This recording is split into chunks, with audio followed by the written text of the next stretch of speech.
मैंने शुरू से आई एम वेरी लकी कि मुझे हमेशा को आर्टिस्ट मेरे और मुझे मेरा जो ग्रुप है वो मुझे हमेशा अच्छा मिला। जॉनी जी से मैं इंस्पायर हुआ, जॉनी भाई से। जब मैं उनसे मिलने चला गया तो उन्होंने मुझे उन्हीं के छोटे भाई जिमी मोजेस से मिलाया, तो मैंने उनसे मिला तो वो ऑलरेडी परफॉर्म जिमी भाई करते थे उस वक्त और आज भी करते हैं। बहुत अच्छे परफॉर्मर है वो, तो उन्होंने मुझे अपने साथ में रखा। उन्होंने इस लाइन के कई बेहतरीन कलाकारों से मुझे मिलाया और मिलाते चले गए और अपने अपने साथ में वो हर चीज़ के बारे में मुझे बताते थे। तो ये फिर मैंने देखा, जॉनी भाई को देखा, जिमी भाई को देखा और लोगों को भी देखा कि कैसे वो परफॉर्म करते हैं, कैसे उनकी क्या ऐसी क्या बात है कि वो लोग उनकी बातों पे हंसते हैं। तो थोड़ा थोड़ा करके मैं सीखना शुरू किया और धीरे धीरे धीरे धीरे धीरे करते करते 10 एक साल में थोड़ा बहुत कुछ अब करने लगा हूँ, जिसको आप समझते अगर मैं कुछ कर रहा हूँ तो ये आपकी ज़रा नवाजी, वरना अभी भी मैं ज़ीरो माइनस। हाँ, जैसे वातावरण देख के, जैसे कोई टीवी पे न्यूज़ देख ली या कोई किसी का कोई सामने कोई दृश्य दिख गया या कोई परिवार में कोई बात हो गई, शादी में, मैयत में, मार्केट में, हॉस्पिटल में, कहीं भी न्यूज़ में, आप शूटिंग में, जहाँ जहाँ आप जाते हैं वहाँ जिस तरह से आप लोग एक पत्रकार हो, आप लोग एक न्यूज़ से जुड़े हो, तो आप दुनिया में आपकी नज़र पड़ती है एक खबर के नाते कि यार ये खबर बन सकती है, एक न्यूज़ बन सकती है। वैसे हम कॉमेडियन की नज़र पड़ती है यार इसमें कोई एक्ट बन सकता है, कॉमेडी एक्ट बन सकता है, चाहे कोई भी मुद्दा हो या चाहे कोई भी ऐसी ओकेजन हो, उस पर हम लोग हमारी नज़र सिर्फ कॉमेडी के लिए ही पड़ती है। बॉलीवुड और आईपीएल जो है वो अभी काफ़ी समान हो गया है। हमारे दोस्तों का कहना है कि आईपीएल और बॉलीवुड में अब स्क्रिप्टिंग होने लगी है, दोनों लिखे जाने लगे कि तुम यहाँ आओगे, तुम ऐसा करोगे गुरु, तुम वहाँ आउट हो जाओगे, तुम उधर देखोगे, तुम रुमाल से मुंह पोंछोगे, तुम टॉवेल को देख लोगे, तो तुम टू वेल करो ना करो, टॉवेल ज़रूर कर देना, ठीक है, ओके।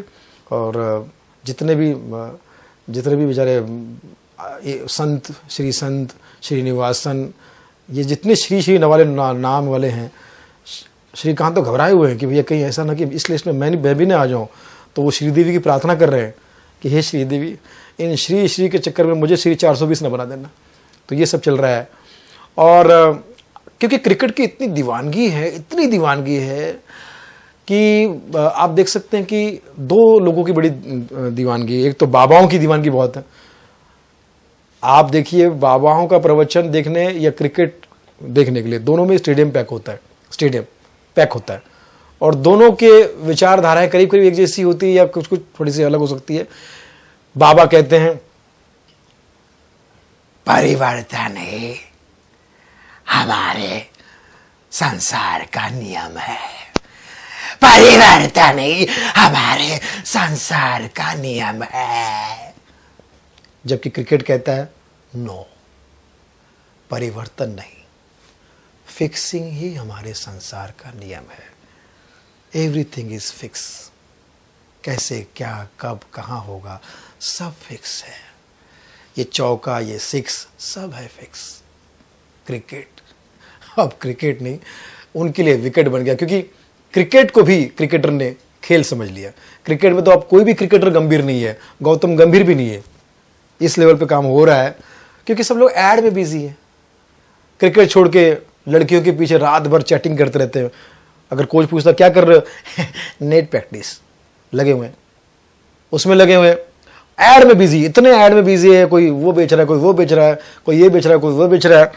जबकि जिस तरह के इनके परफॉर्मेंस है क्रिकेट में, इनको एक ही ऐड मिलना चाहिए ऑल आउट का, एक साथ आउट हो जाते हैं लोग। That is cricket. फिल्म भावनाओं को समझो एक ऐसी फिल्म थी जिसमें सारे के सारे स्टैंड अप कॉमेडियन थे एज एन एक्टर। सभी लोग, जो भी परफॉर्मर, जो भी किसी का कैरेक्टर था वो सब। तो इस वजह से 51 स्टैंड अप कॉमेडियन उस पिक्चर में थे, जिसको हमने Guinness book of world record में जो फिल्म हमारी इस वजह से Guinness book of world record में दर्ज हुई। तो ये हमारे लिए और तमाम इंडस्ट्री के लिए एक बहुत अच्छी खबर है। और मैं बड़ा खुशकिस्मत हूँ कि मैं एक छोटा सा कलाकार, मेरे द्वारा ईश्वर की कृपा से ये काम हुआ है। और भारतीय फिल्म इंडस्ट्री का जब भी इतिहास दोहराया जाएगा उसमें छोटा सा नाम मेरा भी आएगा कि Guinness book of world record में, वर्ल्ड के रिकॉर्ड में भारतीय सिनेमा में हमारा एक नाम जो है वहाँ पर शामिल है। तो ये बड़ी खुशी की बात है। और बस ऐसे ही ईश्वर से मैं प्रार्थना करता हूँ कि आप लोग हमेशा यही प्यार बनाए रखे। भावनाओं को समझे फिल्म अभी हिंदुस्तान में बहुत सारे थिएटर में लगी, अब तो वो यूट्यूब पे भी और इंटरनेट पे भी अवेलेबल है, आप जब चाहे देख सकते हैं। ये एक फिल्म है, टोटल कॉमेडी फिल्म है। इसमें सिर्फ एक छोटा सा मैसेज भी नहीं कह सकते कि हंसते हंसते एक छोटी सी बात ही कह सकते कि भैया सब कुछ ठीक है पर फील द फील, भावनाओं को समझो। तो ये इसमें हम देखने मिलेंगे।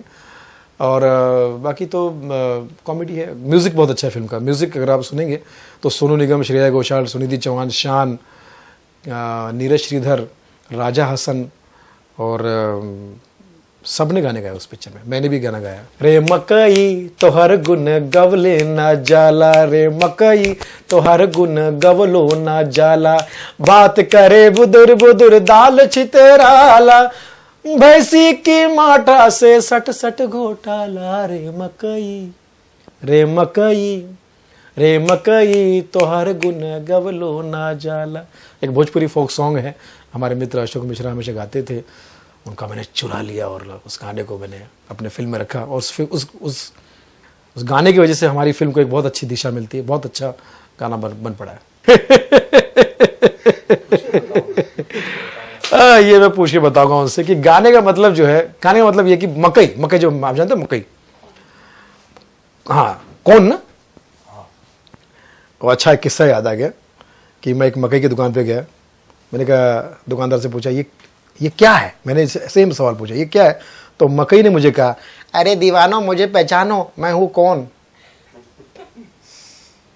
मैंने कहा यार ये तो खामों का हंस रहा ही है।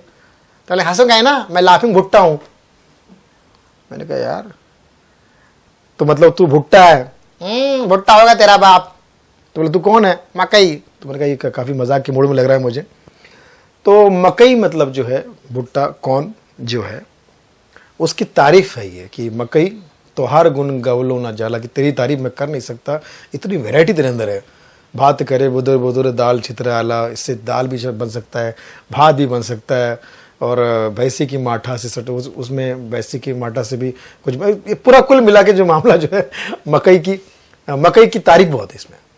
बाकी सब आप लोग यूट्यूब पे जाइएगा और पता चलेगा आपको कि क्या क्या मतलब है। आगे जो है मैं सोच रहा हूँ कि अभी तो मैं अपने लाइव शोज में देश और दुनिया में बहुत भगवान की दया से मुझे काम मिल रहा है और मैं बहुत भागदौड़ में हूँ। पूरा देश का भ्रमण कर रहा हूँ, भारत भ्रमण कर रहा हूँ। और टेलीविज़न पे ईश्वर कृपा से मेरे बहुत सारे ऐड भी आपने देखे होंगे, प्रोग्राम भी चल रहे हैं। अभी दूरदर्शन पे एक शुरू हो रहा है मेरा जल्दी ही, दूरदर्शन डीडी मेट्रो पे DD1 पे शुरू हो रहा है, DD नेशनल पे।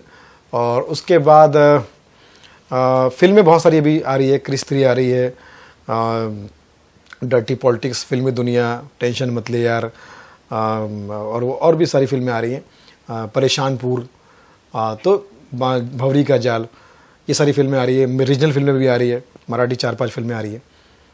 और अब हमने प्रोडक्शन नंबर 2 भी शुरू करने की सोची है। अब सब आपका आशीर्वाद चाहिए। फिल्म का नाम रखा है मनी बैक गारंटी। इसकी राइटिंग स्क्रिप्ट अभी चल रही है, राइटिंग पे काम चल रहा है। और भगवान ने चाहते ये भी उतनी ही कॉमेडी फिल्म होगी जितनी भावना को समझो थी। और भी कुछ देखते हैं क्या हो सकता है। कुछ बहुत मेहनत कर रहे हैं और जब तक सेटिस्फेक्शन हमें नहीं मिलेगा तब तक हम इसके शूट पे नहीं जाएंगे। लेकिन स्क्रिप्ट वाइज अभी एक लग रहा है कि थोड़ा कुछ अलग धारा में है, हम लग रहा है कि प्रवाह है। देखिए, संसार का कोई भी आदमी हो, उसके साथ में एक ट्रेजेडी जरूर हुई है, उसने किसी को पैसे उधार दिए। ये दुनिया का हर आदमी, बराक ओबामा ने भी ये किया होगा, है ना।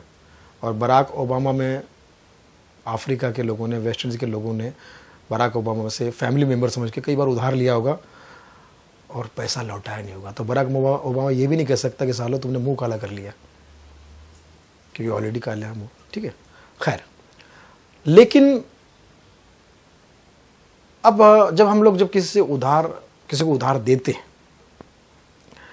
देने के बाद जब उसको लौटाने का टाइम आता है तो हमें कितने फ़ोन करने पड़ते हैं, कितनी तकलीफ झेलनी पड़ती है। कभी कभी मिलते भी नहीं है तो पुलिस में कंप्लेंट करो, फिर कोर्ट में जाओ। अगर बड़ी राशि है तो मारा मारी, गाली गलौज, झगड़े, लफड़े, ये वो। कैसे पैसे वापस आएंगे, that is called money back guarantee. ये फिल्म का सब्जेक्ट है जिसे हर आदमी करीब करीब रिलेट करेगा। करीब करीब मेन रोल में ही मैं हूं, बाकी सब लोग भी मेन रोल में ही है और मुझे सपोर्ट करेंगे और मैं